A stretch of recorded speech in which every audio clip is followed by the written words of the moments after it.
Olá a todos, eu sou o Matheus Lassan, sejam muito bem-vindos ao canal da Restauração. Hoje, continuando aqui as nossas gravações com o reverendo Padre Luan Guidoni, falaremos sobre a vida de São Bruno, o patriarca, o fundador da Cartucha, esse grande santo que as pessoas precisam conhecer e ele merece ser mais conhecido. Um grande exemplo para os dias de hoje.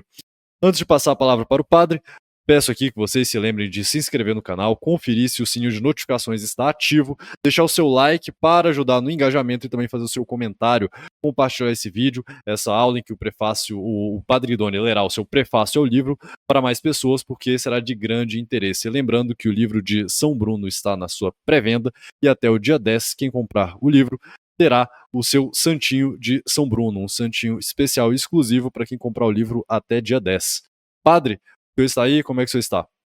Saudações, São Mateus, aos membros da Ação Restauracionista e aquelas pessoas que nos escutam. É com grande felicidade que novamente aqui estou para falarmos deste personagem, São Bruno de Colônia, fundador da Cartucha. Nasceu aproximadamente entre 1030 e 1035 e morreu em 1101. É um santo absolutamente esquecido na modernidade e diria até mais tristemente, até mesmo na Idade Média, ele foi de certa forma esquecido e que a editora da Restauração está restaurando a sua memória para os autores brasileiros e para os leitores e pessoas que se dedicam a este estudo, seja na academia ou seja nos campos mais leigos. E certamente não foi sem razão que o senhor Matheus Lassan publicou este livro, do autor, o nosso amigo silencioso, como nós gostamos de chamar, ou o nosso copista da Cartucha, que é um membro da ação que se dedica a esse trabalho, da Cartucha e restaurar a memória de São Bruno. E não é sem razão também que estamos fazendo este episódio. Por quê? Porque os membros da ação já leram este livro, especialmente o senhor Matheus Lassan, e a quantidade de frutos espirituais a este livro foi sensacional. Foi sem precedentes na ação. Digo isso porque tive a oportunidade de acompanhar bem de perto a escrita deste livro e também o próprio senhor Matheus Lassan. Ele aproveitou muito a leitura deste livro e até mesmo guiou os novos passos da ação em muita coisa, não é mesmo, senhor Lassan? Olha, Deus é maravilhoso e todas as coisas cooperam para o bem daqueles que amam a Deus, que temem ao Senhor de todo o seu coração. Conheci a vida de São Bruno, eu confesso que eu já ouvi falar bastante dele no passado, mas só de ouvir falar, São Bruno, Ordem Cartucha. Agora, conhecer de fato a vida dele foi quando esse nosso amigo escreveu o livro e começou a compartilhar conosco mais materiais a respeito da vida desse grande santo. E como é a vida de São Bruno? A conversão mais forte de São Bruno começa quando ele está diante de um milagre.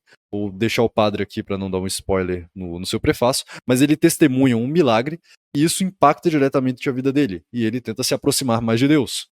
E, ao se aproximar de Deus, ele conhece o estado lastimável que o clero já estava, não nos dias de hoje, mas na época dele, evidentemente. Ou seja, há quase 1000 anos atrás, a situação já estava muito. E vendo essa situação, ele tenta fazer algumas coisas, mas vê que ele precisa se retirar dessa sociedade e do estado que as coisas estavam para poder fazer o seu trabalho, desenvolver o seu trabalho fora das vistas e dessa influência tão marcante que o clero estava do seu tempo e toda essa questão.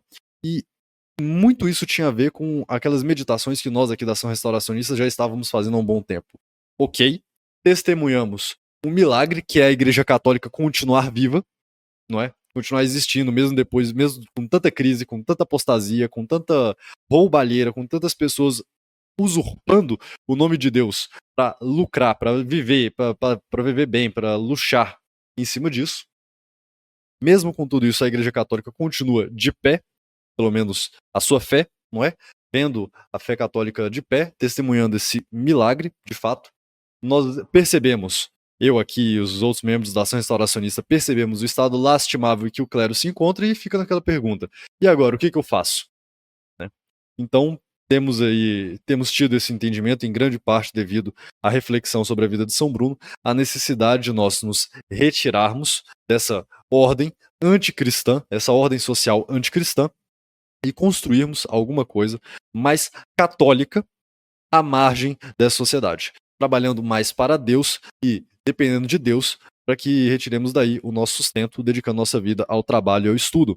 E o que muito chama atenção na vida de São Bruno é porque a Ordem Cartucha ela tem a característica de monástica de um estrito silêncio, mas de um rigoroso trabalho. Pois bem, como o nosso trabalho ele também necessita falarmos, nós estamos aqui conciliando as duas coisas, assim como São Bruno conciliava muito bem sua vida monástica com a sua participação e influência na vida da igreja. Ele foi um papa que, como é que eu posso dizer, foi um mentor, perdão, ele foi um grande santo que foi mentor de um grande papa num momento crítico para a igreja, e vai ficar mais claro ao longo desse prefácio. Então essa é a influência da vida de São Bruno no trabalho e na vida do apostolado da ação restauracionista.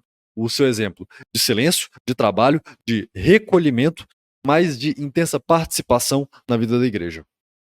E eu gostaria de passar a palavra para o padre, para ele poder compartilhar conosco a leitura do seu prefácio e começar a tecer alguns comentários sobre a vida espiritual, um pouco, se caso ele queira, sobre a necessidade de se retirar para poder ter uma vida mais dedicada a Deus. Muito bem, como foi explicado brevemente pelo senhor Matheus Lassan, a importância de São Bruno. A história desse livro, que nós vamos publicar, graças a Deus, tem uma história um tanto quanto inusitada. Por quê? Porque até então nós não sabíamos da existência do autor necessariamente. Como que isso se deu? Eu explico no prefácio, mas é bom dar um pequeno contexto. Quando eu cheguei ao Brasil, após retornar do México, o senhor Matheus Lassan certamente se lembra disso, eu estava defendendo especificamente uma coisa chamada espiritualidade tradicional. Em que sentido? No sentido que é necessário, não somente no formalismo litúrgico, mas em todos os aspectos da vida humana, retornarmos a uma espiritualidade não tão moderna, não tão ali século XX, mas uma coisa mais tradicional, a exemplo de Santo Inácio e da Idade Média, e da patrística. Muito bem. Infelizmente, como se deu todo o episódio de várias problemáticas do meu sangue vacantista, a questão espiritual não conseguiu se desenvolver tão bem pela consequência lógica dos erros modernos dentro da doutrina católica que foi destruída no meu sede vacantista por pessoas que não têm a fé, mas têm somente mamão dentro de si. Então, muitas pessoas pensavam, ou não entenderam muito bem, ou não chegaram sequer a meditar perfeitamente no que eu estava dizendo. Isto é necessário retornarmos a uma espiritualidade tradicional e não moderna. E esta é literalmente a única forma de nós salvarmos a fé católica. E nos membros da ação, que são muitos, uma pessoa em específico, a qual nós apelidamos muito carinhosamente de amigo silencioso ou de copista da cartucha, ou também de novo cartucho, por assim dizer, não ironicamente já tinha uma certa noção disso, mas não dentro da luta entre tradição e modernidade. Ele adquiriu depois isto. Então, um membro da ação veio falar comigo, após eu retornar ao Brasil. E falando que realmente estava interessado nas coisas que eu estava pregando, em espiritualidade, etc. E acabou me comunicando que ele havia o maior acervo mundial de textos da cartucha. Eu não levei a sério, evidentemente, porque, bem, como assim você está me dizendo que você tem livros que ninguém mais tem sobre a cartucha? Não que eu duvidasse da coisa em si, mas é no mínimo inusitado. Como assim você tem coisas da cartucha que ninguém mais tem? Conversando com o indivíduo, com este senhor, ele foi me mandando lentamente este livro, aquele livro, etc. E eu fui vendo que não era um exagero. O homem realmente tinha muita coisa. Ou seja, o autor deste livro, a qual nós prefaciamos e que será vendido pela ação restauracionista.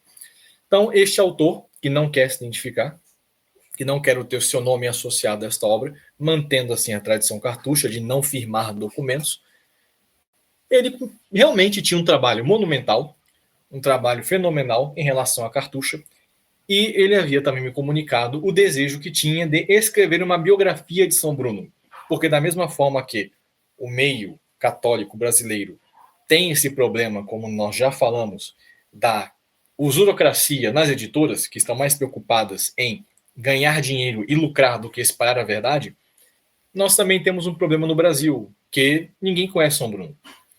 E não é só no Brasil. Ninguém conhece o São Bruno em parte alguma.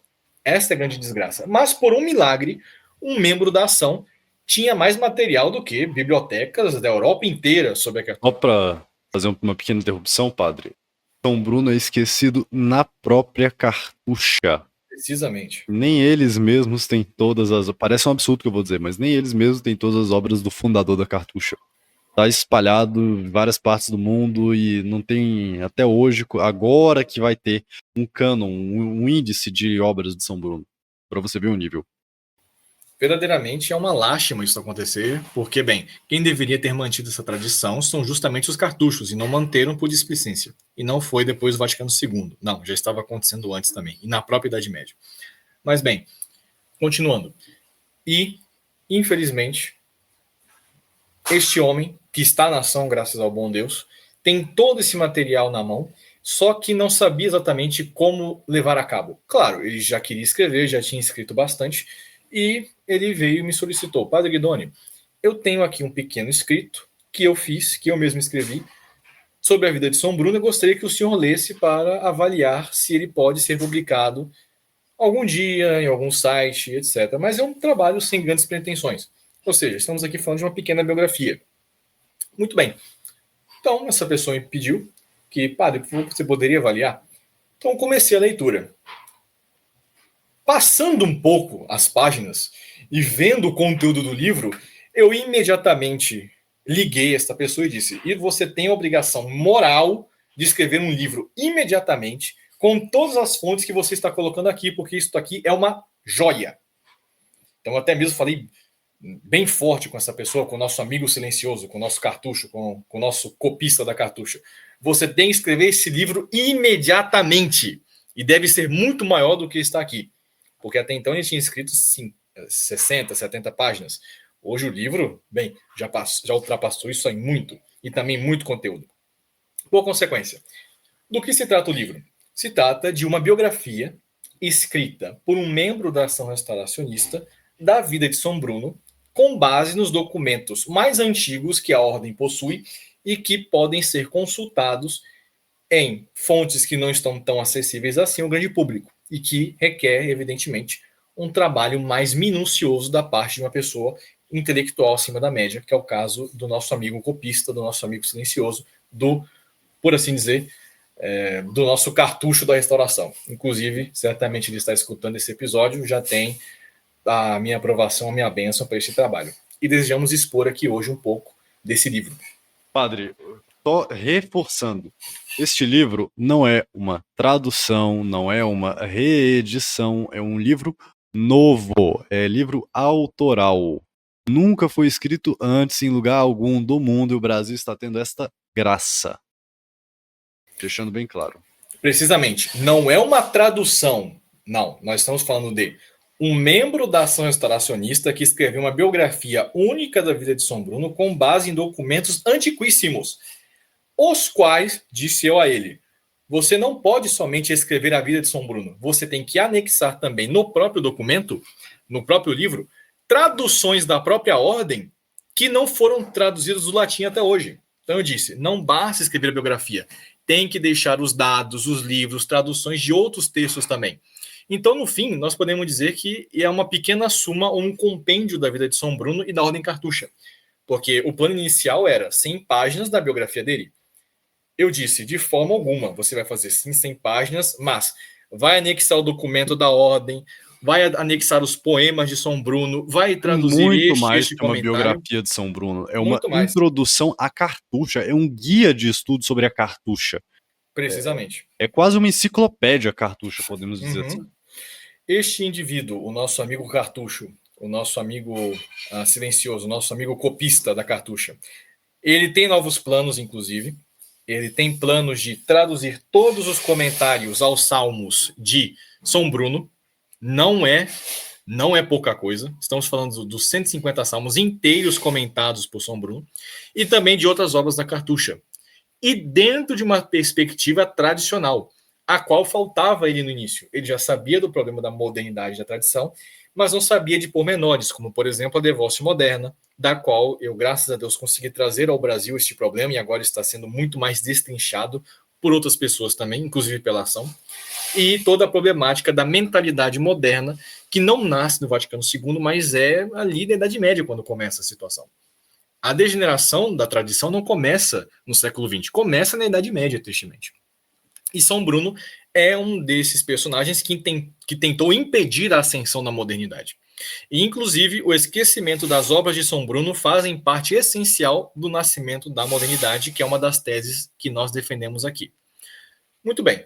Dito isso, nós estamos falando de um livro único, publicado pela Ação Restauracionista, com traduções inéditas de textos antigos de São Bruno, dentro de uma biografia que foi escrita por um membro da ação. Estamos falando de um trabalho único e de espiritualidade tradicional. Então, é indispensável a todos os leitores, e digo mais, até mesmo a mim, me fez muito bem espiritualmente, não somente ler o livro, a biografia escrita por este membro da ação, muito culto, muito sábio, inclusive, que é um devoto de São Bruno estupendo, a nível heróico, eu diria, inclusive, e que, graças a Deus, me fez muitos bens frutos, a minha alma, a minha vida de oração, inclusive, especialmente os comentários aos Salmos de São Bruno, e graças a esse livro eu comecei a ver coisas que antes eu também não via em matéria espiritual. Por quê? Porque nós estamos bebendo de fontes tradicionais que até então não estavam públicas ou estavam perdidas em antigos monastérios. Dito isso, essa é uma pequena introdução à história do livro, e eu gostaria, se o senhor Mateus Assan me permitir, de ler o pequeno prefácio que eu escrevi sobre esta obra, que estará logo no início do livro, evidentemente, que trata precisamente da figura de São Bruno, mas a um ponto próprio. Ou seja, explicar o que é tradicionalismo e aquilo que é modernismo dentro do campo espiritual. Ou seja, o que configura uma espiritualidade tradicional e o que configura uma espiritualidade moderna. Qual é a diferença de uma para a outra? Porque algumas pessoas podem pensar, senhor Mateus, erroneamente, que espiritualidade moderna é a renovação carismática e ponto. Somente isso não é moderno. Ou que não é algum tipo de espiritualidade mais conciliar do Concílio Vaticano II moderno. E o resto, tudo antes era lindo, tradicional, maravilhoso, Padre, a coisa mais perfeita do mundo. mas eu quero dizer então que espiritualidade tradicional é Santa Teresinha, certo? Claro que não, ao contrário. Assim, você vai chegar à espiritualidade tradicional se você ler Santa Teresinha, se você ler de cabeça para baixo. Aí talvez você consiga acessar alguma coisa tradicional ali. Não, eu não recomendo isso porque, primeiro, você não vai ler um livro igual um morcego, e segundo, é uma coisa complicada. O Carmelo é uma coisa extremamente complicada espiritualmente falando. E em Santa Teresinha, então, nem se fala. Então, eu diria aos nossos ouvintes, quem quer ler Santa Teresinha, recomendo para quem ler esse tipo de autora? Uma mulher dentro de um Carmelo. Então, se existir alguma mulher dentro de um Carmelo que está escutando isso, leia Santa Teresinha. Se você não é uma mulher dentro de um Carmelo, não precisa ler Santa Teresinha, honestamente. Você tem muita coisa melhor para ler. Como eu gosto de falar. Uma pessoa uma vez me perguntou, padre, qual o seu livro favorito de Santa Teresa? A minha resposta: então, como eu ainda estou lendo os autores da Patrística, quando eu terminar a Patrística inteira e a Escolástica, eu vou chegar nela. Até hoje não cheguei, infelizmente. Um dia, quem sabe, eu chego lá. Mas bem, esse é um pequeno comentário e eu deixo mais claro porque que tecnicamente isso não é tradicional. Não é porque é antes do concílio que é tradicional. Isto é um vício, isso daí é uma perversão do movimento tradicional católico que nós vemos, infelizmente, hoje. Ou seja, sem piadas e ironias, é como eu disse no último vídeo. O concílio não é a causa dos problemas, mas é a consequência de um longo processo histórico que culminou no Concílio Vaticano II. Se alguém acha que o concílio em si e por si é o problema, é porque não entendeu nada, tá perdido, igual barata tonta. A pessoa acha, eu descobri a missa tridentina, a missa em latim, agora eu sei de alguma coisa. Meu amigo, tá um pouco atrasado na história. essa é a desgraça do movimento tradicional católico, que não é nem tradicional nem católico. Por quê? Porque existe um problema espiritual. Se você vai vendo todos os problemas litúrgicos, doutrinais, morais, etc., etc., tudo se reduz a espiritualidade moderna ou tradicional. Tudo se reduz a isso. Este é o plano de fundo que não está tão óbvio para os católicos. E que, graças a Deus, eu consegui ver este problema, ainda quando era seminarista. Ou melhor, antes mesmo de ser seminarista, eu já conseguia ver este problema, só que com o tempo ficou-me mais claro qual era o ponto. Que existe sim uma mudança substancial na espiritualidade católica entre a tradição e a modernidade. E este entremeio de coisas que parecem tradicionais e modernas é onde nasce o princípio do liberalismo na vida espiritual e que vem toda a desgraça depois. E é por isso que a maioria dos católicos não evolui espiritualmente, porque Na modernidade você não evolui, tecnicamente falando. Você decai. E de abismo em abismo você vai caindo. E a única forma de retornar disso é a tradição. Dito isso, eu gostaria, senhor Nação, se o senhor me permite, ler este prefácio diretamente, não farei nenhum comentário enquanto leio ele, lerei ele já como está, e ao final faço alguns comentários e pormenores sobre ele, dando algumas explicações, porque, bem, eu sei que aquilo que está escrito aqui vai incomodar muitíssimas pessoas, vai deixar outros escandalizados, chocados, mas a verdade é verdade. E bem... Por favor, padre, a honra é toda sua. E tudo nos parece que é isto mesmo. E também já deixo claro que o meu prefácio é somente para guiar o ponto de tradição e modernidade. Mas é somente um pequeno detalhe nessa grande obra. A coisa menos importante nesse livro é o meu prefácio, verdadeiramente. A coisa mais importante é a vida de São Bruno e aquilo que está dentro dele. Mas eu dou esse pequeno guia para quem vai começar. O que é tradicional e aquilo que é moderno. Então, dou início aqui. Prefácio.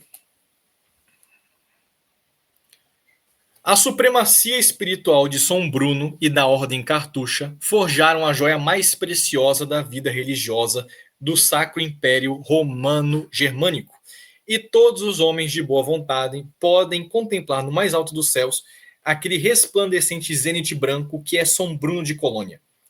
Um confrade anônimo e seguidor da tradição cartucha de não firmar documentos com o próprio nome, conseguiu visualizar com uma distinta diligência o quão divino é o silêncio cartucho e nos requisitou para escrever algumas palavras sobre a vida, obra e santidade de São Bruno. Ao nosso amigo silencioso que escreveu esse belo livro, imbuído de um verdadeiro espírito cartucho, nossa bênção e saudações em Cristo. Não foi sem surpresa, porém, que recebi tantas informações. No princípio, duvidei com certa prudência que algum homem de nossa geração degenerada pudesse dispor de um minucioso acervo sobre a ordem cartucha. Eu estava enganado. Montanhas de documentos esquecidos durante séculos foram-me apresentados de modo sistemático pelo nosso devoto de São Bruno e não pude deixar de bradar com violento entusiasmo ao nosso amigo. Você precisa escrever esse livro imediatamente. O plano geral do nosso escritor consistia em sintetizar da melhor forma possível os atos de maior relevância da vida de São Bruno, valendo-se das fontes mais antigas, e, após ressuscitar a memória do colosso da vida solitária, promover o culto ao santo com as orações tradicionais e incentivar a leitura das obras de São Bruno com a transcrição de algumas cartas escritas pelo coloniano. Tive que protestar, contra-argumentando, que tudo aquilo que fosse para o maior louvor do santo deveria estar contido no livro, porque era necessário energizar esse arsenal literário com a plenitude de um louro triunfal ao grande santo de Colônia. E não há melhor forma de realizar este empenho que restaurando os escritos originais de São Bruno e dos principais decretos da ordem. Se nosso amigo silencioso, porém, colocasse no papel todas as suas fontes, teríamos uma verdadeira suma cartucha. Mas como ainda não estamos nesse grau de sofisticação, e porque acreditamos que este grão de mostarda ainda será grande, delimitamos a inserção de mais textos escritos por São Bruno e novas adições que não constavam no projeto original. A essência do presente trabalho, por outro lado, além de toda a intelectualidade única do pai da cartucha, consiste na vida e virtudes de São Bruno e de como seu exemplo cristaliza a estratégia da guerra espiritual contra a modernidade e dos meios necessários para derrotá-la. Quem é São Bruno de Colônia? Ele é um santo mestre da espiritualidade tradicional, exímio intelectual, conhecedor das letras sagradas e profanas, ardente lutador contra os vícios do clero, fundador da Santa Cartucha, sublime penitente, zelante da vida religiosa, reformador do corpo eclesiástico, inspiração para São Bernardo de Claraval e a Ordem do Templo, conselheiro do Papa Urbano II, o Papa das Cruzadas, sustentáculo da vida solitária, espelho de silêncio, realizador de grandes milagres e, acima de tudo, um homem consagrado ao combate espiritual. Sua trajetória nesse mundo dá-nos todos os sinais de um guerreiro desde o tempo em que pelejou contra a simonia de Manassés de Gournay, dos santos conselhos que deu ao Papa Urbano II em prol da Santa Cruzada e o incentivo aos italianos na luta contra os invasores muçulmanos que haviam conquistado parte da Sicília. Não só contra os inimigos carnais lutou São Bruno, mas também contra os diabos que circulam nos ares e que tentam os homens constantemente.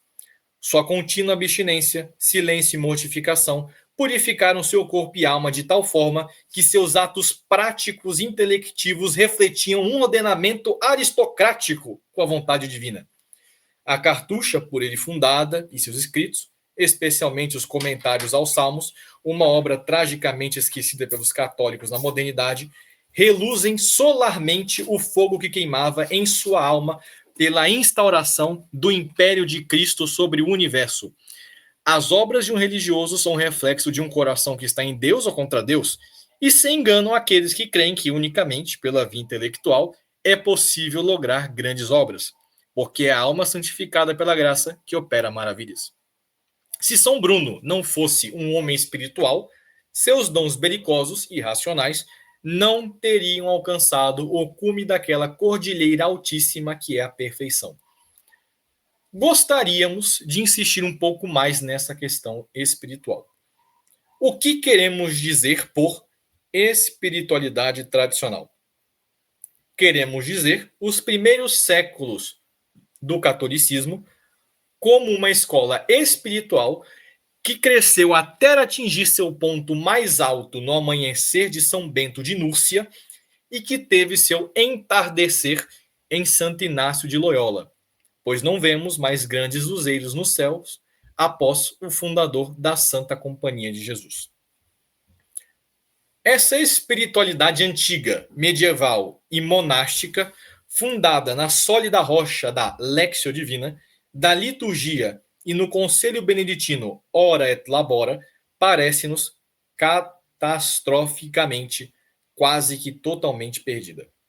Ela continua viva, graças ao bom Deus, nos ecos das catedrais, na poeira de velhos manuscritos, e parece despertar lentamente, depois de um longo sono, nas consciências mais tradicionais. É necessário restaurá-la.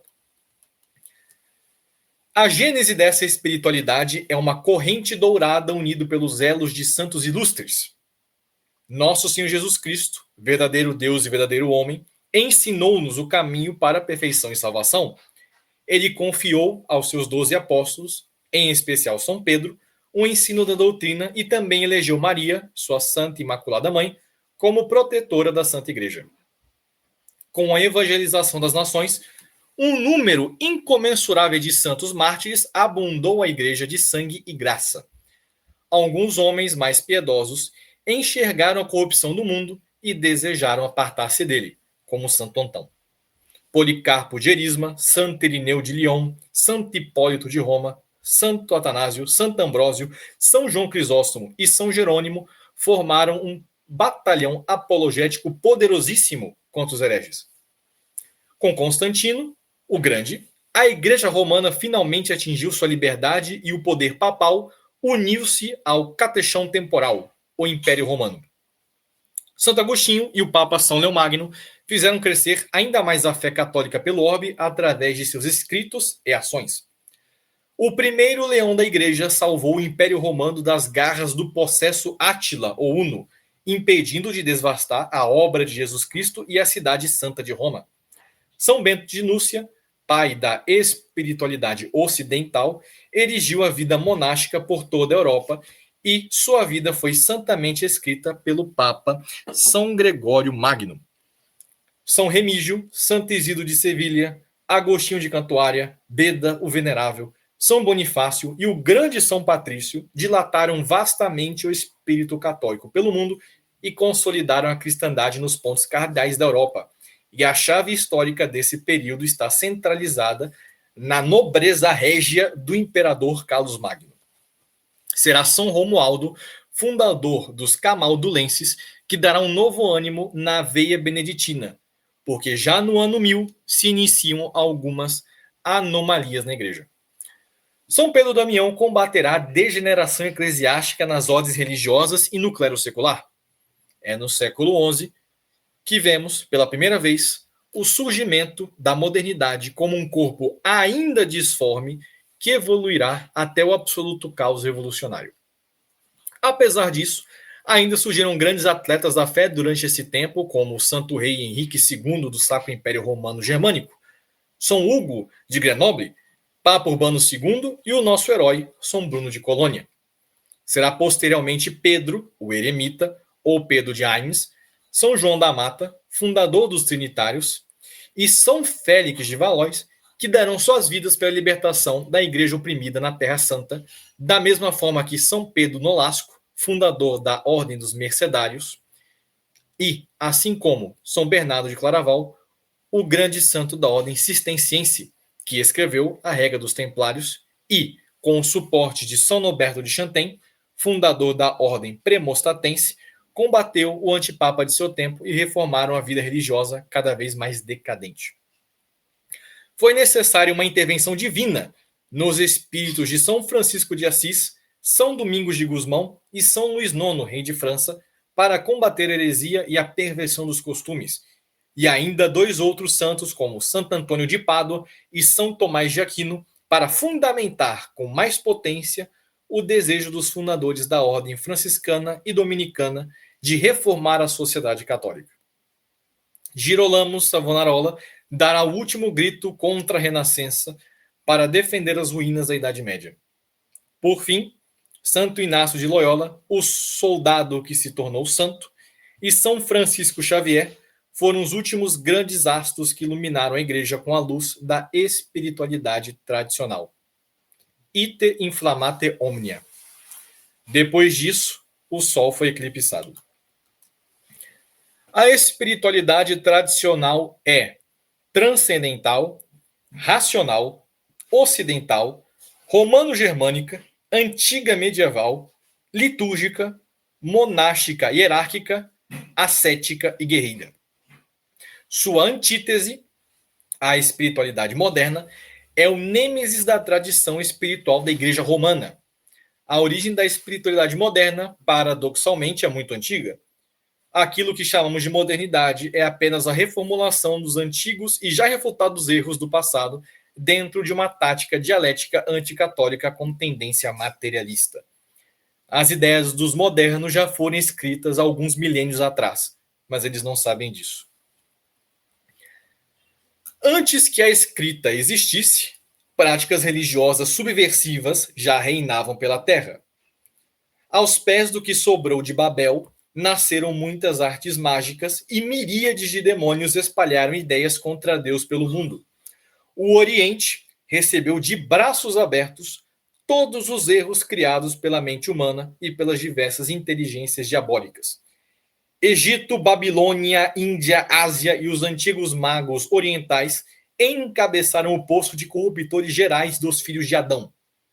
Contrariando as maquinações luciferinas, Cristo condenou todos os que vieram antes dele, todos aqueles que estavam por vir, e proclamou ser o único caminho.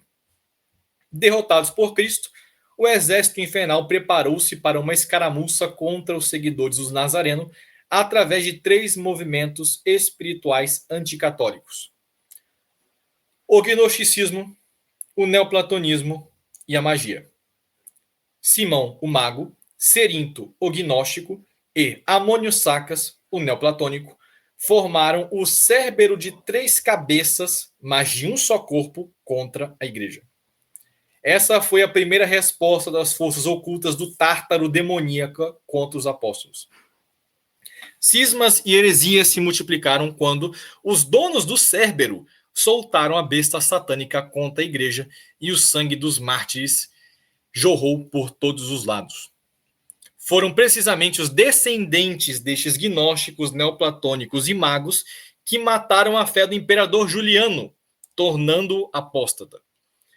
O esforço contínuo dos doutores e santos conseguiu banir da cristandade qualquer fluxo orientalista na espiritualidade, mantendo-a pura por vários séculos. Foi João Escoto Erígena, neoplatônico e tradutor de Pseudo-Dionísio ou Areopagita, outro neoplatônico que se desconhece a real identidade, que introduziu muitos conceitos estranhos na vida intelectual do período escolástico. Se iniciava a ominosa alvorada da modernidade. O cisma oriental piorou terrivelmente a situação religiosa da romanidade católica ocidental. Pedro Afonso, cujo nome real é Moses Sephardi, iniciou o movimento hebraísta dentro da igreja. Arnaldo de Brescia e Pedro Valdo pariram movimentos espirituais revolucionários no seio da Europa. Quem mais se destacou naquela era histórica, porém, foi o revolucionário Joaquim de Fiore, um monólito de pura heresia e gnose. As abomináveis heresias milenaristas de Joaquim de Fiore se estenderam pelo tempo e influenciaram os cátaros, os fraticellis e os irmãos apostólicos. O ignorante Almerico de Bena escandalizou toda a França com seu panteísmo. Os costumes decaíam vertiginosamente por causa dos livros publicados pela seita dos Fedeli de Amore, ao livro Roman de la Rose, e A Fête des Fous testemunha que a religião já não era considerada com grande seriedade. A queda espiritual resulta na queda intelectual, tanto que só foi possível ocorrer a ascensão da má filosofia depois do ano 1000 nas figuras de Rosselino, Pedro Abelardo, Duns Scoto, Marcílio de Pádua, Guilherme de Ockham, Roger Bacon, Dante Alighieri, Nicolau de Lira e Raimundo Lúlio. O grande responsável pela consolidação da modernidade dentro da espiritualidade foi o herético Mestre Eckhart. Ele é o ponto de conversão mais importante na transição do tradicional para o moderno em matéria de espiritualidade. Eckhart, mestre das heresias, será uma das principais fontes da devócio moderna, e seus seguidores cresceram rapidamente. Henrique Susso e Johannes Tauler trataram de manter viva a memória de Eckhart, e seus tentáculos expandiram as novas armadilhas místicas de modo sutil, por meio de Groth, pela comunidade dos Frate Vitae Communis, dos Gotterfalden, do misterioso Gotterfalden von Omberland, das Beguinas, de Marguerite Porret, dos Irmãos do Livre Espírito, de Gabriel Biel, de Johannes Malburnus, Hendrik Mande e da seita dos Homines Intelligentiae. Com a razia orientalista contra o Ocidente ocorrendo dentro dos próprios mosteiros, os inimigos de Cristo rapidamente aproveitaram o momento de debilidade e construíram uma nova fortaleza em Florença. A Academia Neoplatônica Florentina foi o quartel-general do bruxo Gemisto Pretão, do padre hermético Marcílio Ficino e do principal mago da Renascença, Giovanni Pico della Mirandola, o amado pupilo de Johannan Alameno. A gnose, o neoplatonismo e a magia andavam livremente pela igreja renascentista. O caso de Ioannis Trithemius é singular pela absurdidade histórica que significou. Pietro Colonna Galatino defendia o orientalismo fanaticamente e o heterodoxo Nicolau de Cusa era considerado um grande e excelente teólogo. Não é sem razão que Johann Reuchlin, um dos gurus de Martinho Lutero, era um culto conhecedor das artes esotéricas, pois, se ao lado do Vaticano se perpetravam inúmeros casos de heresia, quanto mais além dos montes. O incidente de Giordano Bruno foi uma vergonha para os dominicanos italianos e durante o mesmo período na Espanha, os alumbrados perambulavam nas trevas das sociedades secretas. A espiritualidade moderna é imanentista, irracional, oriental, árabe-hebraísta, renascentista humanista, psicológica, comunitária igualitária, sentimental e ecumênica. João Escoto Erígena, Pedro Afonso, Joaquim de Fiore, Mestre Eckhart, Giovanni Pico della Mirandola e Martinho Lutero são os pais da espiritualidade moderna. E somente aqueles que compreenderem verdadeiramente o peso escatológico desses anticristos poderão vislumbrar nitidamente o amargedão religioso em que estamos. Nossa brevíssima exposição da espiritualidade tradicional e da espiritualidade moderna não encapsula todos os personagens ou eventos históricos que geraram essas formas antagônicas de espiritualidade. Tampouco nos demos ao trabalho de responder sobre estranhas ocorrências de mistura de uma com a outra, ou seja, quando encontramos elementos tradicionais e modernos mesclados simbioticamente dentro de uma mesma escola espiritual ou indivíduo histórico. Mas acreditamos que um leitor com olho atento saberá tirar proveito deste pequeno esboço e estudar os principais nomes listados por nós. Essa trincheira abissal de decadência que se chama modernidade conseguiu deixar o espírito humano em coma e reduziu a um nível quase mineral.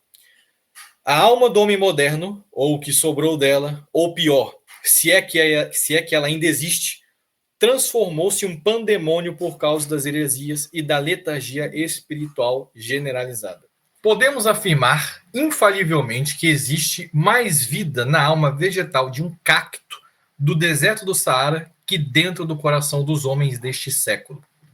A escuridão exalada dos precipícios do Hades tenta de todos os modos cobrir o sol da verdade católica até o ponto de eclipsar toda a criação de Deus.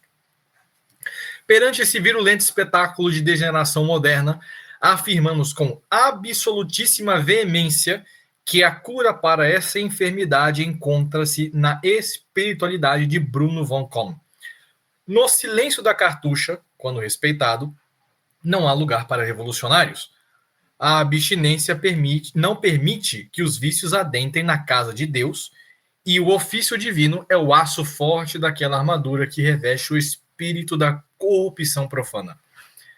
Um feixe de luz emana dessa obra que agora prefaciamos, porque vemos aqui uma verdadeira luta pela restauração da tradicional espiritualidade de São Bruno. Com indignação observamos a gélida indiferença de muitos supostos homens espirituais que permitiram que as obras de São Bruno caíssem no esquecimento ao longo dos séculos. A obscuridade moderna não teria triunfado se os manuscritos do mestre Cartucho tivessem sido mais divulgados entre o povo católico, assim como tantos outros heróicos santos da vida religiosa que também foram esquecidos por muitos sacerdotes. A restauração de uma espiritualidade começa na alma e depois nas letras, e não cremos que seja possível permitir por mais tempo que as palavras de sabedoria de São Bruno permaneçam apenas em velhos livros perdidos nas bibliotecas de antigos mosteiros, onde muitas vezes as aranhas são mais familiarizadas aos títulos que os próprios monges. Corruptio optimi pessima est. Aqueles que desejam beber da tradição, semelhantemente aos cervos que bebem das fontes de água pura, devem agarrar este livro e com ele deverão orar no mesmo espírito de São Bruno.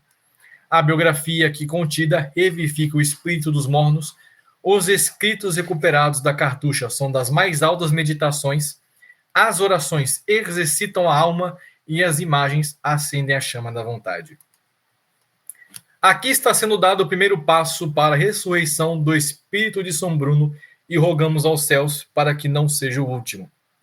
Nosso amigo silencioso ainda terá muito trabalho pela frente com suas centenas de traduções de textos cartuchos, mas com as orações dos novos devotos de São Bruno em seu favor, cremos que do alto descerão as forças necessárias para realizar essa obra silenciosa, mas que será ouvida pelos 4 cantos do mundo. Ao nosso irmão copista, devoto de São Bruno e autor dessa obra de valor inestimável, nossa bênção sacerdotal e aprovação plena. Que nosso Senhor Jesus Cristo e sua mãe, Maria Santíssima, nos abençoem em nossa luta pela restauração da espiritualidade tradicional. Amém. Ad maiore Dei Gloriam, Padre Longinorio. E assim finalizo o prefácio a este livro, A Vida do Glorioso São Bruno. Antes de prosseguir, pequeníssima observação. O que acaba de ser lido é muito escandaloso para quem é moderno, mas não para quem é tradicional. Já advirto. Para quem é mais moderno, ou aqueles tipos de pessoas que têm modernidade e tradição dentro de si, esse prefácio é algo de se fazer rasgar as vestes. E bem, existem pessoas com um pouco mais de inteligência que compreenderam aquilo que nós estamos tentando dizer aqui. E sabemos que, ao longo da obra, na medida que ela será lida, essa luta entre modernidade e tradição ficará muito mais clara. Porque, normalmente, pessoas que vêm para o movimento tradicional entendem que tradição espiritual é, no melhor dos casos, Filoteia, Padre Pio, Santa Teresinha, alguns carmelitas aqui e ali, e santos que não têm 300 anos de idade que nasceram. E aqui nós estamos propondo algo totalmente ao contrário disso. E, como o leitor, quando começar a ler o livro, verá que nunca leu nada parecido antes em sua vida, ficará muito mais claro aquilo que está escrito no prefácio. Então, os pormenores deste prefácio são revelados ao longo do livro. Ou seja, um indivíduo, o leitor, lendo o livro, perceberá que ele nunca leu nada disso antes em lugar nenhum. Por quê? Porque é a primeira vez que uma pessoa no século XXI recuperou documentos de mais de 1000 anos atrás, dentro de uma perspectiva tradicional. E, com os novos textos também traduzidos do latim, e textos recuperados, e toda a prosa que também possui o livro, fica muito claro que nós não estamos lidando aqui com uma espiritualidade moderna, mas com uma espiritualidade tradicional. E chama atenção aqui novamente a um pequeno ponto. Ou seja, a definição própria daquilo que é tradicional e aquilo que é moderno. Faço questão de repetir uma pequena parte do prefácio. A diferença entre tradição e modernidade na espiritualidade. A espiritualidade tradicional é transcendental, racional, ocidental, romano-germânica, antiga, medieval, litúrgica, monástica, hierárquica, ascética e guerreira. Ao passo que, ao contrário, a espiritualidade moderna é imanentista, irracional, oriental, árabe, hebraísta, renascentista, humanista, psicológica, comunitária, igualitária, sentimental e ecumênica. Padre, se me permite, esse é o meu trecho favorito desse prefácio. É a definição das duas coisas, evidentemente. E bem, existem pessoas que dizem que... Qual o problema? Qual o problema de uma espiritualidade orientalizada? Qual o problema? Qual o problema? Infelizmente, nós vemos pessoas que se dizem membros da igreja romana afirmando uma coisa dessa. E nós não estamos falando de pessoas hoje, tá? Nós estamos aqui falando de pessoas ao longo da história. Ao longo de toda a história da modernidade, a partir do ano 1000, que vão afirmar esses absurdos. E não pensem que a degeneração no Ocidente começou no Ocidente. Não, não. Trouxeram para cá a degeneração.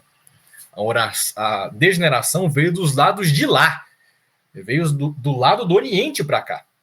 Não é que nasceu aqui. Só que poucas pessoas entendem isso. E aqui nós demos um pequeno mapa de como a pessoa pode se localizar. E está demonstrado, tanto pelos nomes do prefácio, pela divisão de tradicional e moderno, espiritualidade que nós criamos, e que, tecnicamente, não é uma criação nossa, é a constatação do fato histórico. E a maioria das pessoas não consegue ver porque não vê a história por aquilo que ela é, vê a história por meio de uma ideologia. E eu não tenho dúvida nenhuma que as pessoas, especialmente os mais próximos de movimento tradicional, quando lerem a vida de São Bruno, verão que, bem, nós fomos privados de um tesouro gigantesco. Por quê? A vida de São Bruno inteira foi uma grande luta. Primeiro, na época em que ele ainda estava como um clérigo, não era monge ainda, ele literalmente lutou contra o próprio bispo da catedral. Inclusive, leu durante um sermão o dossiê inteiro do bispo para todas as pessoas reunidas na igreja. Pelo menos assim, no passado, as coisas eram resolvidas. Hoje em dia, o pessoal não gosta de resolver os problemas, não é mesmo? Mas São Bruno e a caridade? Precisamente. Existe caridade maior do que a verdade? E existe caridade na mentira? Óbvio que não. Acontece que, para a modernidade, espiritualidade é um sentimento, como eu expliquei. Ou seja, não é a pregação da verdade e a vontade submetida a ela e manifestada em todas as suas ações. Não, isso tem nada a ver com a modernidade. A modernidade é aquilo que me faz bem interiormente, como uma pessoa humana, psicológica, individual, separada de uma tradição. Essa é a grande diferença. E, prosseguindo com a vida de São Bruno, por que ele se tornou monge e se retirou do mundo? Por causa da degeneração, que já acontecia ali. especialmente no clero. Ele viu que, se continuasse no estado clerical secular, ou melhor dizendo, mesmo que ele fosse já um monge antes, tudo já estava decadente, até mesmo nos beneditinos, até mesmo em alguns monges, a coisa já estava decadente. É por isso que ele teve que fazer por si próprio. E da alma dele brotou a ordem cartucha. E ele foi obrigado a mesmo abandonar o silêncio cartucho para poder servir a igreja, porque ele foi requisitado ao Papa, na época, a dar conselho sobre a questão da cruzada. E, além disso, São Bruno foi um dos maiores teólogos de sua época. Era conhecidíssimo, famosíssimo em toda a cristandade por sua sabedoria. Era um exímio intelectual, da qual, inclusive, depois São Bernardo vai beber de muita fonte dele. E, literalmente, São Bruno, que era um dos monges mais silenciosos do mundo, e até hoje, e a sua ordem é caracterizada pelo silêncio e pelo trabalho, paradoxalmente, mas se vocês prestarem atenção, não é um paradoxo tecnicamente, foi o monge, foi o religioso, foi o homem dedicado a Deus que mais pregou Guerra Santa, que mais pregou cruzada. Nós podemos afirmar que grande parte da força espiritual para gerar a cruzada veio dele, e através dos conselhos que ele deu ao Papa da época. Isso é uma coisa impressionante. Ninguém fala disso. Por quê? Porque não se tem uma noção espiritual da história. E não se tem uma noção tradicional da história, e muito menos da espiritualidade tradicional. Essa é a nossa grande desgraça. E ele foi obrigado até mesmo sair de onde estava, ir ao sul da Itália. Inclusive, passou grande tempo da sua vida na Calábria, especialmente ali, na segunda cartucha que ele formou, que ele fundou, sempre chamando as pessoas à conversão, à oração e especialmente ao estudo e também à luta. Era um monge retirado do mundo que influenciou fortemente os acontecimentos do mundo, que foram as cruzadas. Não deveria ser um paradoxo isso na mente do católico. Essa ideia de que o monge está lá retirado, rezando numa montanha, e ele não tem nada a ver com o mundo, isso é falso. Ele tem sim a ver com o mundo, no sentido que ele, retirado do mundo, consegue retornar ao mundo depois para santificá-lo. Isso é uma coisa que você não vê muito na espiritualidade moderna. Por quê? Porque a espiritualidade moderna eu vou rezar na minha celinha, porque Jesus é amor e ele é, né, o esposo da minha alma. E é por isso que eu preciso esquecer o mundo e viver somente para Jesus. Senhores, isso é degeneração completa, isso é um lixo. Isso daí, no mínimo, uma pessoa que escreve isso é botar fogo no livro, enterrar, jogar sal em cima. Jogar uma pedra em uma lápide e construir um lago em volta. Seria a solução católica para esse tipo de espiritualidade. Mas, infelizmente, ao longo do tempo, ocorreu essa mescla entre modernidade e tradição, e estamos nessa desgraça por causa disso. E bem, toda a vida de São Bruno ela é marcada pelo silêncio, pelo trabalho e pela construção de mosteiros e pela luta por uma reforma no clero e uma luta contra os invasores sarracenos e turcos e muçulmanos na Europa. Essa é a vida de São Bruno. Só que, evidentemente, resumindo o espírito da vida dele, não dando fatos ponto por ponto. Isso está no livro, da qual está muito bem escrito. Uma coisa interessantíssima que encontramos na vida de São Bruno é precisamente não a vida dele, mas o que aconteceu depois da vida dele, ou seja, após a morte. Ou seja, esse momento de o homem passar para a eternidade, em São Bruno foi muito marcante, porque o nosso copista e amigo da cartucha, nosso amigo silencioso, ele colocou no livro, inclusive, notas sobre os milagres que aconteceram após a morte de São Bruno. Brotava da tumba, do túmulo de São Bruno, uma água, uma fonte de água que curava todas as pessoas que ali iam beber. É um milagre de grau apostólico. É um milagre de grau patrístico do início da igreja. Uma coisa impressionante. E, ironicamente, poucos anos depois da morte dele, como a fé já foi se diminuindo, a fonte cessou. E dizem os comentaristas da cartucha que isso pode acontecer pela falta da fé do povo já. Poucos anos depois que ele morreu. E, tristemente, São Bruno, que escreveu muito, que trabalhou muito, que ajudou o clero a se restabelecer fortissimamente espiritualmente, inclusive, infelizmente, Infelizmente, os seus religiosos, ao longo dos anos, das décadas e dos séculos, não conseguiram manter a memória do fundador de pé. Essa é uma triste verdade. Infelizmente, a tradição cartucha não conseguiu manter as obras do fundador de pé. E não demorou muito para que até mesmo a ordem cartucha, que é tradicional, caísse na devoção moderna tragicamente, como ela caiu depois. No futuro, já na Renascença já estava tudo tomado, mas na Idade Média também, no final, você já vê autores cartuchos que claramente são membros da devoção moderna e que são mais orientais do que ocidentais. Isso, tristemente, também é um fato histórico que aconteceu dentro da ordem. E por quê? Porque se abandonou São Bruno. Inclusive, os próprios cartuchos relatam que é uma pena que as obras do fundador não estão tão disponíveis. Isso na Idade Média. E bem, hoje em dia é muito mais fácil recuperar esses documentos graças à internet. Mas nós vemos que agora existe menos interesse ainda. Por quê? Porque o mundo apostatou. E os religiosos, então, bem, já tinham apostatado antes do concílio, porque já não se vivia a ordem, a regra religiosa há muito tempo. E foi necessário, literalmente, um membro da ação recuperar tudo isso e compilar em um livro e um escrito. Então nós vemos como é belo, de certa maneira, tudo isso. Como o Brasil e a escola brasileira sedevacantista, especialmente do nosso meio, e concentrada na ação restauracionista, tem essa vontade e esse fogo de restaurar tudo em Cristo e restaurar a tradição e não uma modernidade mais aceitável. Por exemplo, todo o trabalho da ação e dos membros da ação é literalmente restaurar aquilo que se perdeu ou que foi destruído. E eu creio que esta obra especial da vida de São Bruno, que nós tivemos a honra de prefaciar, eu mesmo me senti pequeno comparado ao autor dessa obra, nesta matéria espiritual específica, porque o homem realmente tinha luzes muito altas. Inclusive, eu mesmo, como padre, aprendi com ele muitas coisas, ou seja, o copista que escreveu este livro.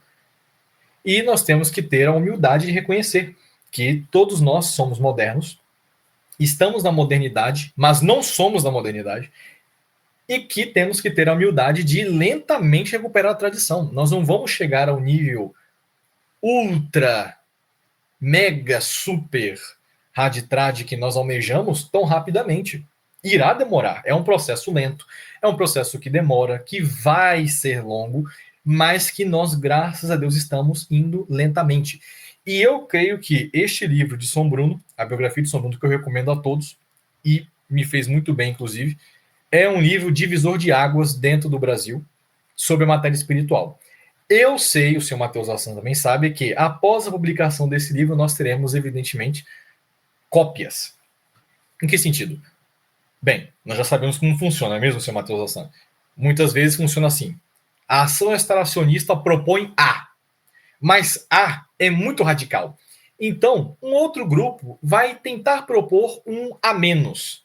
Ou seja, parecido com A, mas não tão radical assim. Então é muito provável que pessoas muito mal intencionadas, daqui a alguns meses, comecem a publicar coisas no seguinte sentido. A tradição no começo da igreja, a espiritualidade, a Lexio Divina, nós já sabemos como funciona esse tipo de coisa. O problema é que essas pessoas não têm acesso às coisas que nós possuímos, e este prefácio mesmo que agora eu acabo de ler, eu já havia escrito ano passado, já está escrito desde o ano passado, e é a primeira vez que ele aparece em público, porque a obra será publicada agora. E eu chamo a atenção para possíveis adulterações daquilo que se chama de espiritualidade tradicional, porque é muito certo que elas virão. É muito certo que pessoas que não são tradicionais e que não são tão radicais tentem se espelhar no trabalho da ação para tentarem copiar de alguma maneira aquilo que está sendo feito aqui. Já adianto que não conseguirão e que nós veremos tentativas de, entre aspas, salvar a tradição moderna. Ou seja, veremos certamente pessoas que irão afirmar que não, existe sim tradicionalismo no santo ali de 1900 e pouco, existe sim. Ou outros que dirão, não, a verdadeira tradição espiritual é nesse santo aqui do século II, do Oriente, que muito provavelmente nunca existiu e que a história dele é falsa. Nós certamente veremos os dois lados, que são degenerações do nosso pensamento, que são feitos por pessoas que vivem à margem. ou seja, pessoas que são marginais do trabalho da ação, a ralé, a plebe que tenta, evidentemente, saquear o castelo que é a ação. E bem, é um processo inevitável, mas nós já alertamos para isso, e a única forma de não cair nesse tipo de degeneração do trabalho que nós fazemos, que não é feita por nós, mas pessoas que pegam o nosso trabalho e tentam depois modernizá-lo ou fazer um ralimã com a modernidade, é ficar literalmente unido à tradição eclesiástica da melhor maneira, desde Cristo até Santo Inácio, sabendo fazer certas diferenciações, evidentemente, e certamente com o estudo da Sagrada Escritura, da Alexio Divina, e também tudo aquilo que é tradicional. Isso não é para todo mundo. Já adianto, isto não é um estudo para qualquer pessoa. Por quê? Para você estudar espiritualidade, você precisa ser no mínimo espiritual, evidentemente. Isso é uma coisa dificílima para o homem moderno e dificílima, como nós sabemos, para o meio tradicional sedevacantista, especialmente no Brasil. Porque no Brasil tudo consegue ser um pouquinho mais difícil de ser realizado. Então eu não recomendo o aprofundamento em certas matérias para todo mundo, não recomendo, porque muito provavelmente uma pessoa que tente trazer uma coisa boa de espiritualidade tradicional vai acabar caindo no abismo. Exemplo, supomos que a pessoa comece da Idade Média. Olha, eu achei aqui um texto de um autor escolástico que ele fala que, na verdade, suponhamos, uma forma de oração boa é uma oração não tão litúrgica, não tão monótona, mas uma oração mais interna, da alma, na meditação, normalmente tentando recuperar coisas assim na Idade Média, que já são uma mescla de tradição e modernidade. Algumas pessoas podem acabar criando escolas de espiritualidades completamente quiméricas. Então, eu chamo atenção para isso. É por isso que eu estou recomendando esta obra específica da ação, que foi feita por um copista, não ironicamente um copista, que eu avaliei, vi que está no caminho correto, que está no caminho da tradição e não tenta se modernizar, muito pelo contrário. É um trabalho inédito no Brasil, a ação tem esse mérito, e o nosso amigo copista mantém a tradição de não colocar o nome no documento. Deus o recompensará. Ele é isso, certamente, porque ele não se vangloria da sua obra, ele oferece a Deus, é um ato muito bonito da parte dele. E não tenho dúvidas nenhuma que, da mesma forma que este livro me fez muito bem espiritualmente, fará também a todas as pessoas que o lerem. E colocarão as pessoas, no mínimo, no caminho mais tradicional e antimoderno. Assim eu espero e assim rogo a Deus para que esse livro seja verdadeiramente uma luz nesses tempos sombrios de modernidade que vivemos. Excelentes palavras do reverendo Padre Guidoni, um prefácio assim que não é somente um prefácio ao livro de São Bruno, mas é de fato um guia de estudos para uma espiritualidade tradicional. E sobre esse último ponto que você levantou agora há pouco, Padre, sobre o cuidado de santos do passado, santos medievais, eu alerto as pessoas e exemplifico com um caso de Raimundo Lúlio. Raimundo Lúlio, se você ler a página da Wikipédia dele, basicamente, nossa, é um santo gigantesco, né? Porque ele morreu por causa, os muçulmanos o apedrejaram, ele viajava, ele fazia disputácios com povos de outras religiões para tentar converter e fazia isso e aquilo, mas o problema é aquela gotinha de veneno, de coisa estranha, e quando você vai vendo, aquilo que é uma conversão, uma tentativa de conversão, de evangelização, já não é mais a forma tradicional de evangelização, mas é o quê? Não, vamos sentar e dialogar. E, para quem pode ser um incauto, pega assim, surpresa, vai vendo, vai se perder completamente. Mas poderia acabar pensando que uma pessoa que já tem aí quase 1000 anos é ultra tradicional, ao mesmo tempo que pessoas super modernistas adoram o Raimundo Lúlio, não é verdade? Então é muito importante que fiquem no caminho seguro da tradição daqueles que nós estamos falando aqui, como é o caso de São Bruno, patriarca da Cartucha. Precisamente. E aqui no Brasil tem muita gente que gosta do Raimundo Lúlio, não é? E, não ironicamente, são as mesmas pessoas todas as vezes, não é? Toda vez é o mesmo grupinho, as mesmas pessoas que estão em coisas ocultas por aí. Bem, é por isso que eu tentei dar mais ou menos uma nota geral, um guia geral para saber identificar se uma coisa é tradicional ou não. Ok, vamos supor, você pegou um autor Por exemplo, o nosso amigo copista. O nosso amigo copista nasceu, não é, na modernidade e escreveu esse livro no século XXI, o pior de todos. Mas ele é tradicional moderno. Obviamente que é tradicional. Obviamente que é tradicional. Sim. Não é tanto o tempo, claro que influencia também, mas não é tanto o tempo, é aquilo que a pessoa está propondo. Então, como identificar se uma coisa é tradicional ou não em matéria espiritual? Primeiro, se é tradicional, ela é transcendental? Sim ou não? Ela é racional? Sim ou não? Ela é ocidental? Sim ou não? E você compara. Você fazendo essa pequena comparação que eu ensinei, você já consegue ver muita coisa que a maioria das pessoas não conseguem ver de cara. Não consegue ver batendo o olho. Por exemplo, existem personagens na história eclesiástica que são extremamente ascéticas, mas que também são sentimentais e às vezes, algumas vezes, ecumênica. E existem personagens assim na história eclesiástica. Então, você precisa saber se uma obra, para ser tradicional ou moderna, ela é transcendental ou imanentista? Ela é racional ou irracional? Ela é ocidental ou ela é oriental? Ela é romano-germânica ou é árabe-hebraísta? Ela é antiga medieval ou renascentista humanista? Ela é litúrgica ou psicológica? Ela é monástica, hierárquica ou comunitária igualitária? Ela é ascética ou sentimental? Ela é guerreira ou ecumênica? Essas distinções você precisa saber fazer. Por exemplo, São Bruno. Ele é transcendental? Sim. Ele é racional? Sim. Ele é ocidental? Sim, etc, etc. Ele tem todos os traços de tradição. Sim. Agora, pegamos aqui um João Paulo II. Ele tem todos os traços da moderna. Imanentista, racional, oriental, árabe, hebraísta, renascentista, humanista, psicológico, comunitário, igualitário, sentimental, ecumênico. Tem todas as notas.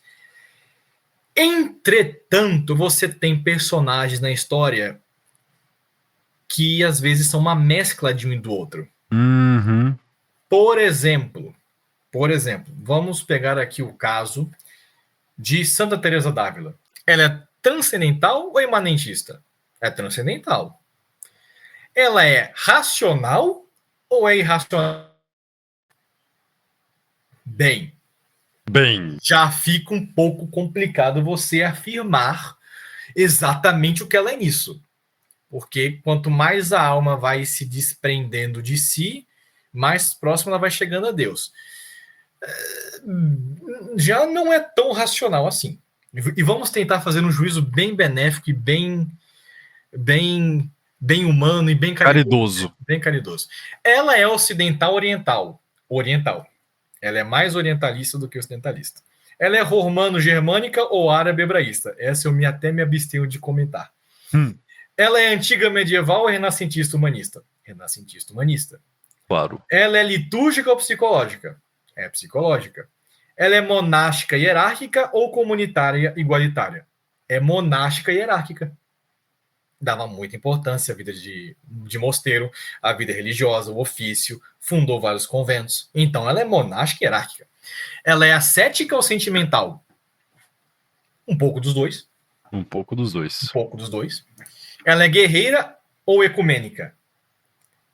Grande parte dela é guerreira.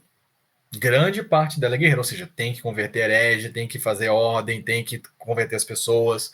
Aquela história dela que ela era contra os mouros, etc. Mas, né, nós vimos alguns pontos ali que, né, tem uma certa abertura para outras coisas. Agora, então, Santa Teresa é tradicional moderna. Não tem como você definir facilmente assim. Não é tanto assim. Então, isso é um híbrido. É um híbrido. Ai, padre, que absurdo você está falando assim. Não, estou falando fato. Eu não estou aqui falando que não é santa, não estou aqui. Não. Eu estou falando o fato. É ou não é? Para começar, né, padre? Mulher escrevendo sobre espiritualidade já é complicado, né, não? Eu nem quero entrar nessa questão, meu caro. Digamos que o prefácio ele é bem modesto. E qualquer pessoa que terminar de ler vai reler o prefácio com outros olhos. Uma pequena dica que eu dou, tá? Quem ler o prefácio já vai ir um pouco mais preparado para ler o texto e ler o livro inteiro. 500 páginas depois, quando o livro estiver finalizado de ser lido, Voltem ao prefácio e leiam novamente. Vocês irão ver muito mais coisa que está escrita lá. Este é o ponto. Então, por exemplo... E vão também ler o que não está escrito, que é uma outra arte a ser que é outra arte, né? Transcendental, olha como... Transcendental. E bem, mulher escrevendo espiritualidade. Qualquer pessoa que tem um pouquinho de honestidade e tradicionalismo na alma dela já consegue ver muitas coisas que nem precisam ser escritas, não é mesmo? Porque aquela coisa, veja, eu não conheço nenhuma religião que tenha uma sacerdotisa que escreveu textos sagrados, que seja tradicional, tá? Que seja de uma linha, verdadeiramente, etc, etc. Então, por exemplo, claro que existem objeções a isso, evidentemente. Sim, mas na modernidade. Então, você pensar que uma religião como, por exemplo, o catolicismo quando nasceu. Apenas imagine-se, Matheus Lassang, você é um fiel ali médio de uma igreja, né, do Apocalipse. Você está ali perto de Capadócia, você está ali na Síria e por aí vai. E você chega para São Paulo e fala: São Paulo, eu peguei 2 barcos, 5 caravanas, cheguei aqui em Roma, saí lá do Oriente, vim falar com você e eu vim aqui trazer para você avaliar um texto de uma mística numa caverna que passou 10 anos escrevendo sobre a vida de Cristo. Queria que você avaliasse o livro dela.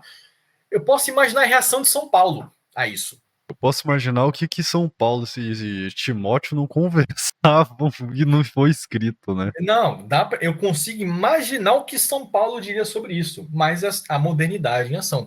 E o católico não percebe isso. O católico não vê. Por que o católico não vê? Porque ele está cego pela modernidade. Sim. E aqui não é uma doutrina do Larsan, não é uma doutrina da ação, não é uma doutrina do Guidoni ou do nosso amigo copista. Não. Nós estamos reproduzindo a história para homens modernos e falando: o fato histórico é este. O problema é este. Aqui está o ponto. Depois nós podemos tirar, evidentemente, algum tipo de reflexão sobre isso. Mas o ponto é esse. E eu não vejo figura melhor para isso do que São Bruno. Por quê? Porque São Bruno está no meio da história. Ele está entre o ano 1000, o ano 0 e o ano 2000. Ele está ali na Idade Média e longe do tempo patrístico romano e também longe da modernidade caótica que nós vemos hoje. Ele é o meio da história. Ele é justamente o homem que reformou a vida religiosa, criou a cartucha e incentivou a cruzada. A primeira cruzada foi ele que incentivou. Ou seja, ele está ali no centro, no epicentro do ponto mais crítico da romanidade cristã. Ele não é qualquer personagem. E voltar a ele como um marco zero é essencial, não só para os estudos da ação, mas para qualquer tradicionalista hoje. E é justamente por causa disso, esse personagem que é tão importante que ele é esquecido. Porque o que aconteceria, seu Matheus Lassan, se textos de São Bruno e da antiga cartucha começassem a ressurgir na modernidade e contra a modernidade? Então. Teríamos resultados bastante interessantes. E é claro que a maioria das editoras não tem nenhuma pretensão de publicar isso. Afinal, dariam graves prejuízos financeiros, evidentemente. O que São Bruno acharia de religiosos que ficam por aí viajando, fazendo live, atividades e coisas assim, assim, assado? Fazer o mínimo. São Bruno viajava. A viagem que ele fez foi de Colônia para um monte, onde ele fundou a cartucha, e da cartucha para a Itália para ajudar o Papa, porque ele foi requisitado por obediência, sob pena de pecado mortal. Então ele teve que deixar a cartucha e ir para a Itália ajudar o Papa. Senão ele não teria ido. Ele protestou, ele até queria ficar. Mas não era possível desobedecer o Papa. Então ele foi a contragosto. Inclusive, mesmo servindo ao Papa, ele não era feliz. Por exemplo, ofereceram a São Bruno o chapéu de cardeal. Ofereceram um episcopado para ele também. Ele colocou em cima da mesa, não foi esse? Não, não. Aí que está uma diferença. Aí está uma diferença. Não, é bom que você falou desse caso, porque tem como fazer uma comparação. Ele foi oferecido o chapéu de cardeal, tiara, mitra episcopal e tudo. Ele rejeitou em absoluto. Inclusive, na iconografia cartucha, muitas vezes é mostrado São Bruno pisando em um chapéu de cardeal. Dá para acreditar nisso? Fico imaginando a reação do clero vendo isso, o escândalo que seria, né? E pisando, às vezes, até mesmo em coisas episcopais. Por quê? Porque ele rejeitou o episcopado e ele rejeitou o chapéu de cardeal. Ou seja, ele rejeitou subir na hierarquia para poder permanecer mais humilde. Não é que ele não gosta da hierarquia, não é isto. É que ele era chamado uma coisa mais perfeita. E é mais perfeito dedicar-se unicamente a Deus do que dedicar-se a Deus no serviço papal, por exemplo. Porque o Papa está mais no mundo do que em Deus. No sentido que ele também é um chefe temporal. Graças a Deus que é assim. Ainda bem que é assim, inclusive. E bem, ele rejeitou totalmente o chapéu de cardeal. O caso que você falou que colocou em cima de uma bancada não foi o de São Bruno. Foi de... me fugiu o nome dele agora. Foi de São Boaventura. São Boaventura. O que aconteceu? A história diz a lenda, que é assim. São Boaventura estava na cozinha, cortando algum legume, e os cardeais chegaram a ele. São Boaventura, nós viemos aqui oferecer para você o chapéu de cardeal que o Papa, que gosta muito de você, lhe oferece para você virar cardeal. E ele, com toda a humildade do mundo, disse, coloca o chapéu aí do lado. Ou seja, continuou fazendo seus afazeres de religioso, de franciscano, não teve uma reação, né, de gloriar-se, mas disse, coloque o chapéu para lá. Ou seja, agora não, porque eu estou ocupado cortando legumes. Então nós vemos uma pequena diferença, né? São Bruno rejeitou totalmente o chapéu vermelho. E São Boaventura disse, eu aceito, mas não agora, deixa eu terminar de cortar aqui uma cenoura. Sendo que, tecnicamente, São Francisco de Assis não aceitou nem o sacerdócio. São Francisco de Assis se considerava indigno de se tornar sacerdote, porque ele não via nele as qualidades necessárias para ser um ministro de Deus. Morreu como diácono. Morreu como diácono. E morreu separado da ordem. Morreu abandonado pela própria ordem. E, lembrando, São Francisco proibiu os monges e os religiosos de estudarem. Os franciscanos não poderiam estudar. Só que, com o tempo, se mudou a regra. E São Boaventura, da época que já se podia estudar. E, bem, se pode estudar, se pode ser padre, porque não pode ser cardeal também, não é mesmo? Sendo que o fundador não quis nem ser padre. Foi. Então, nós já vemos uma modernização da coisa. Então, se você compara São Francisco com São Boaventura, São Boaventura está mais na modernidade do que São Francisco. Sim. Essas nuances, a maioria das pessoas não consegue perceber. É um pequeno problema.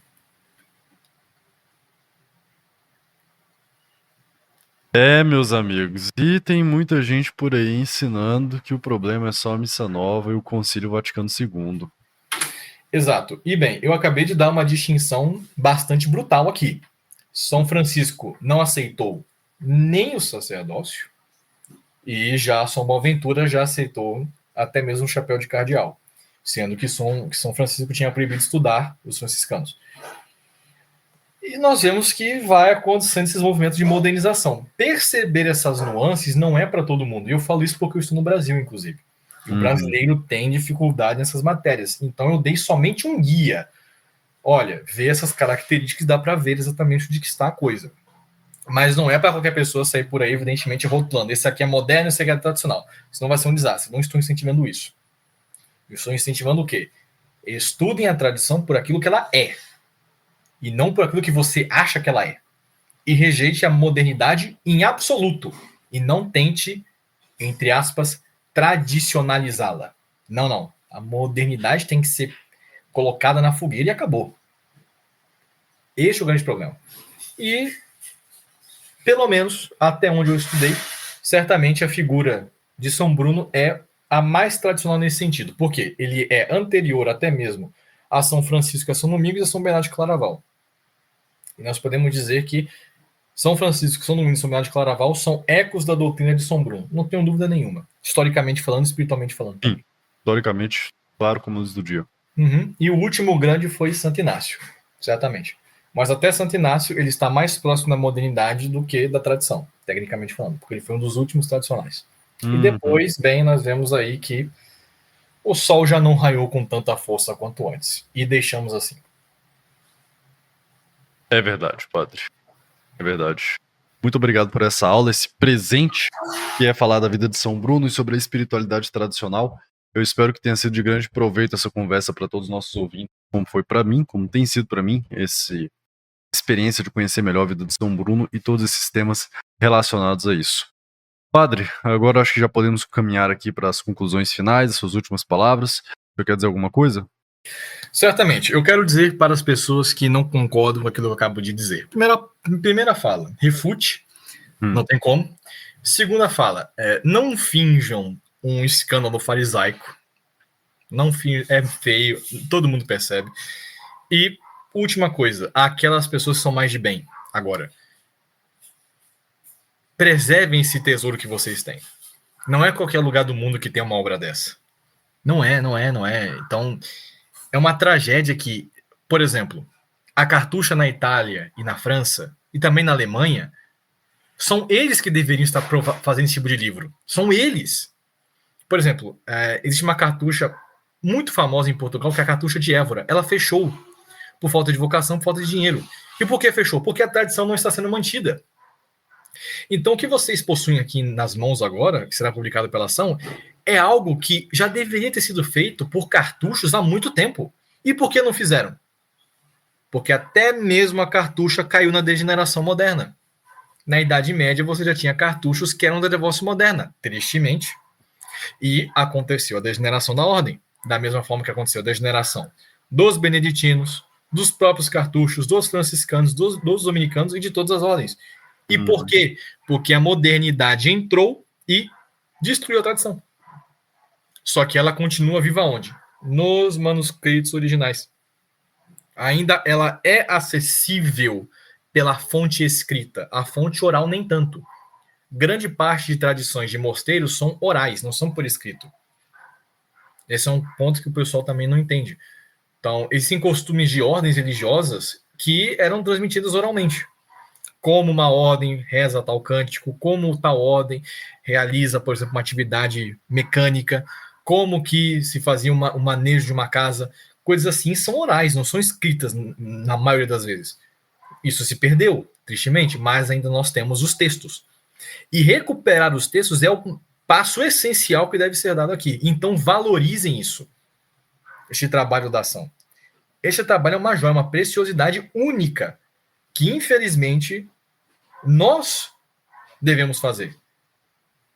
E por que infelizmente? Porque outras pessoas muito mais sábias e muito mais qualificadas do que nós, nos séculos passados, não fizeram.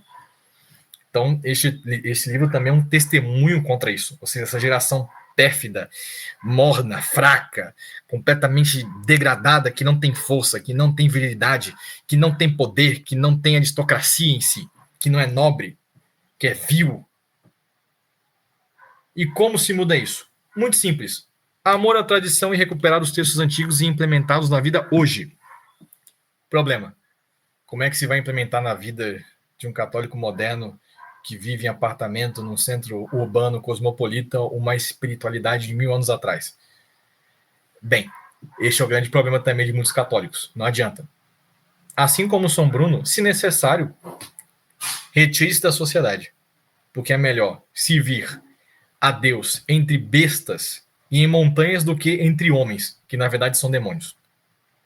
Precisamente. Precisamente, padre. Precisamente. Bom, sabe as palavras, agradeço a parte que nos toca. É uma honra poder desempenhar esse trabalho e ajudar as pessoas naquilo que está ao nosso alcance. E eu fico pensando, sabe, padre? Assim como São Bruno, Cartucho, um santo desconhecido, estava enterrado até bem pouco tempo atrás, o que mais não há enterrado por aí? Quantos santos, quantas histórias fabulosas, quantos conhecimentos que a igreja tinha em seu poder e hoje se perdeu não porque alguém roubou dela, mas porque os seus próprios filhos passaram a não valorizar mais tanto quanto foi valorizado no passado. É uma pena tremenda. Mas que Deus nos ajude nessa empreitada, possamos ter alguma coisa para apresentar diante de Deus no dia do juízo final. Padre Langdoni, é isso? Então, se eu quiser falar mais alguma coisa, o microfone é seu, senão passo aqui para os finalmente. Minha última fala sobre isso. Senhores, não existe espiritualidade na modernidade. Existe uma tentativa de espiritualidade. Se vocês estão lendo aí textos, livros, né, livros de religiosos, livros de santos que mais parecem poesia clássica, nem isso, né? Mais uma poesia bem burguesa. se desenganem disso. Vocês não vão crescer espiritualmente. Não. Assim. Vocês não vão certamente crescer lendo ali poeminhas, textinhos, né? A história de Jesus que me foi revelada num Não, sonho, numa visão. não esqueçam tudo isso. Nem de Deus isso é. Nem de Deus isso é. Deus se manifesta na verdade, na tradição, não é na modernidade, nos sentimentos internos da psicologia de um monge, ou de uma monja, ou de uma religiosa dentro de sua cela, com o esposo crístico que se revela ao coração dela ou dele. Esqueçam tudo isso, isso daí é só besteira, isso é coisa, né, de degeneração. Isso é escória espiritual. Joguem tudo isso fora e peguem a tradição. Minhas últimas palavras são essas, exatamente. Viva a tradição. Então, quem tiver interesse em se aprofundar na obra de São Bruno, fundador da Cartucha, esse grande santo, tá aqui na descrição o link, vou deixar aqui, primeiro link, primeiros textos aqui na nossa descrição, para você acessar e adquirir mais informações e se inteirar de como funciona, tá bem? Espero em breve estar enviando esse livro para todas as pessoas, com grande honra, com grande satisfação. Meu muito obrigado a todos, obrigado ao reverendo Padre Langdoni, peço que vocês considerem se inscrever no canal, ativar o sininho de notificações, deixar o seu like, comentar nesse vídeo, São Bruno, assim você ajuda no engajamento do canal e ajuda esse vídeo a chegar para mais pessoas. Lembrando que nós dependemos 100% da propaganda orgânica, ou seja, daquilo que vocês vão fazer por nós. Então as pessoas que você mandar verão o vídeo, as pessoas que não mandarem, bem, aí colocamos na mão de Deus. Então é isso, meus caros. Um forte abraço a todos. Só Cristo é Rei. Fogo no mundo. Não vai ter Halimã. Viva São Bruno.